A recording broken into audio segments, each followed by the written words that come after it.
people call me the accidental cosmetic chemist because it wasn't in my plan. Yeah. So I grew up with a family, kind of very traditional. You either had to be a doctor or a lawyer. Mm-hmm. And me and my brothers tended to do well in sciences. So two of my brothers ended up, going to med school. So I did well in science, and I guess that was the next step for me as well. Yeah. So applied to med school, got in, finished 1 year, and after that year, I realized this is not for me. Mm-hmm. I didn't want that, to work in medicine and it to be in such a serious life or death environment. That was not for me. Yeah. So I dropped out, moved back in with my parents. And my mom in particular was really disappointed, like really heartbroken with the fact that, like, what are you going to do with your life? Like, how could you drop out of med school? So I was really bummed. I started to send out resumes. So I'm dating myself now. So this is before the internet. So back then, I was printing them out. Exactly, printing them out on my pink paper now. So printing them out, and you put them in the mail. And how you found out about jobs is through the classifieds. That's in the newspaper listings. And sent out a resume, and there was an opening for a chemist. So I applied for the job. And they called me in for an interview. And this interview happened to be with the brand Clinique. Wow. Which is a division of the Estee Lauder companies, as you know. Wow. OG. Yes. Mm-hmm. So this is back in 1990. So I drive up to the interview, and I drive up to this white building out on Long Island. The Clinique name is on the building. I walk in. They start talking to me. They're asking me about chemistry and sciences. They hired me on the spot.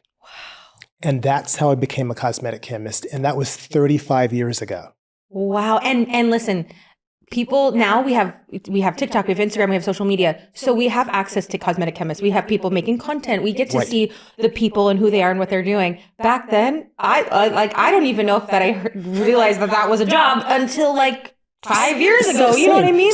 Same. I had no idea that was a job. So what I learned is that I could use and leverage my chemistry and biology background, but yet be creative with it, actually create things. I mean, how insane and rewarding is that to be like, I made something? Absolutely. Wow.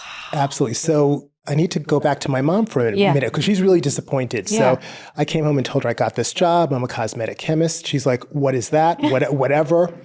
Until about a year in, I start, developing and formulating products. So I come home with a gift bag with some of the products that I developed.